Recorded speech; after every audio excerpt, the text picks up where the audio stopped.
Hi, welcome to Dice Control Dojo. I'm Phil and I practice every day and share my tips so that we can all get better at the casino.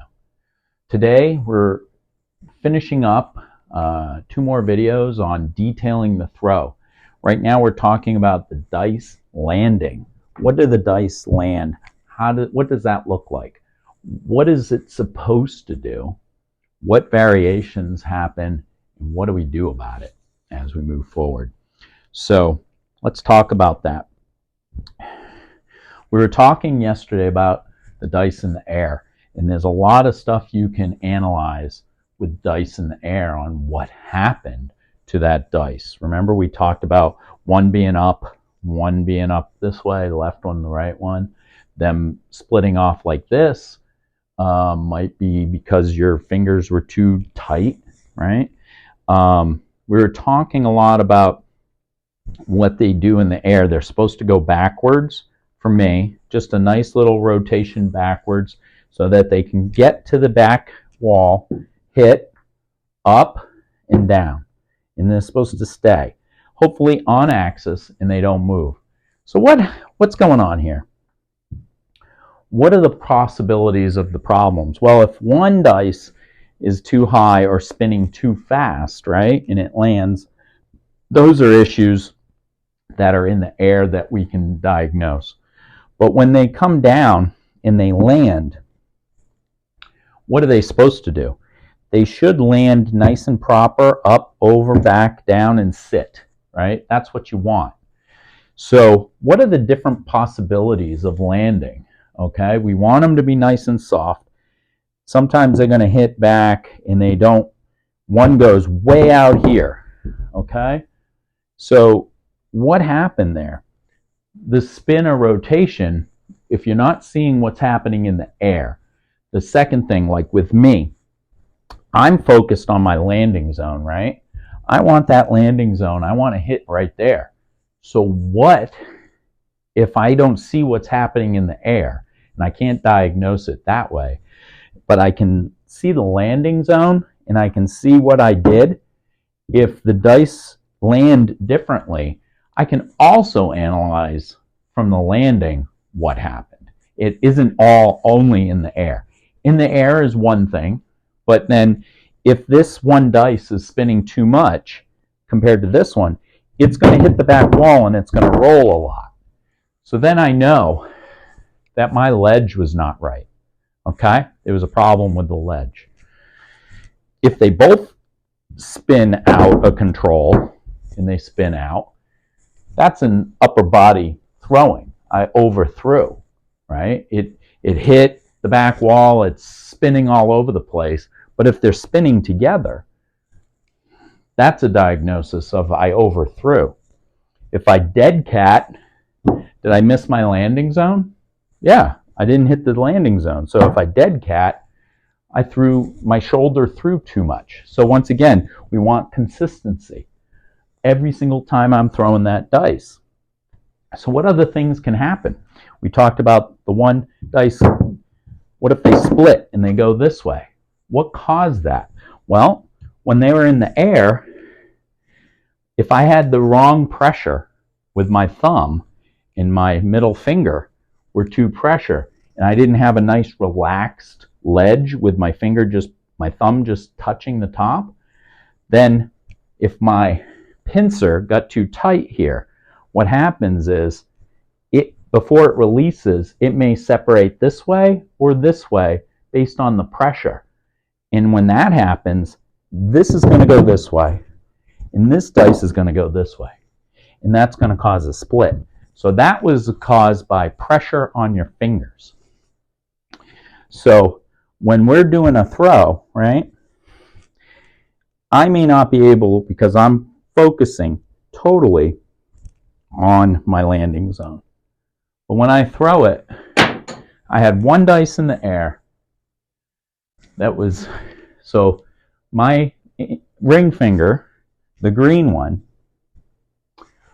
the dice was throwing higher than the red one. So that means I didn't have this aligned or my pressure was off, right? So by doing that, this dice went higher, came down, bounced, and went out to the left here to the side. So they didn't go together. In your ultimate goal for dice landing, it doesn't matter how nice they are in the air or anything, you want them to land together and do the same thing. You don't want them varying their landing. They have to land the exact same way in order for you to stay on axis and you don't double pitch. Double pitching, if anybody needs a refresher, which is my nemesis in life, is a double pitch, is when I'm setting for the hard ways and my dice double pitch, which means one of the dice spun this way, causing the dreaded 7, as you can see, right? So my goal in life is to make sure that when these land, right, not one of them doesn't double pitch or roll extra than the other one. If they both land and roll the same way, I'm never going to throw a 7. Never going to throw a 7 if they land and roll the exact same way. All right?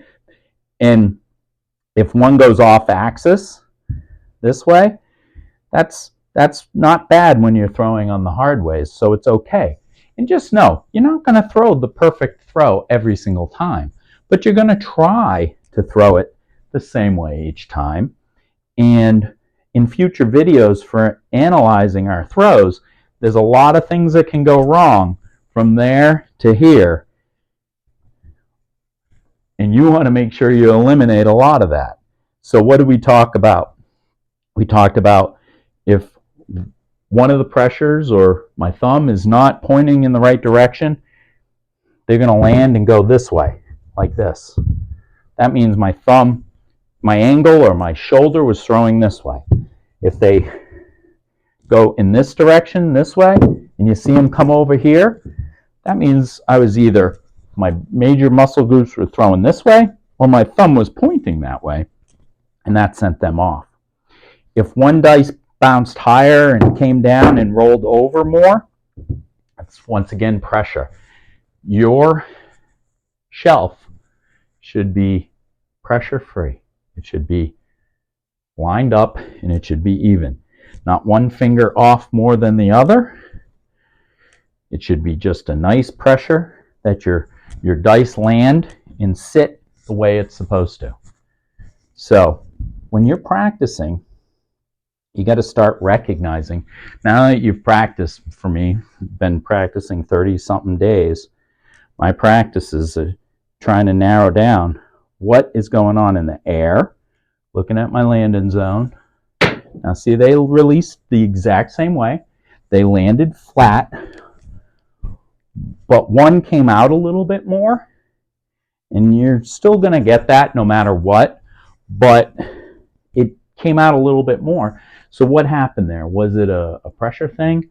Was it just bad luck? The dice kind of just landed weird and it's just going to happen? Yes. A lot of times it's just going to be a random throw, and that's okay. You're just trying to cut it down. So you're not going to eliminate, you're not going to throw perfect. If that was the case, none of us would be allowed in any casino because we'd never throw a 7. Now that pressure on one was higher than the other. So when it landed, this one hit. Look at how they're separate. And I didn't throw that on my ledge correctly. So no matter how much I'm practicing, I'm still not throwing it perfectly. I'm just trying to cut down that percentage of bad throws so that I can put together maybe 10, 15, 20 throws. If you throw 20 times, no matter what your betting strategy is, you're going to make money, right? So it may be a little bit of money, but if your goal is to just throw more than 7 times to throw a 7, if you consistently do that, you're going to make money. So what we want to do is look at the landing, see what happened to it, and see if next time, see, they came out of the air perfectly. They landed. One hit a chip, so it moved it a little bit. but it was a good throw. So you got to eliminate some of the things that could happen so that you can have a successful series of throws and throw as high as 10, 20, 30, 40, 50 times. If you do that, that's the best strategy to make a lot of money. So join me tomorrow where we're going to talk about landing zones, exactly what happened there. What happens when one hits a chip? What happens when one's landing zones are changing on a routine basis? So join me tomorrow where we talk about landing zones, our final part of detailing the throw.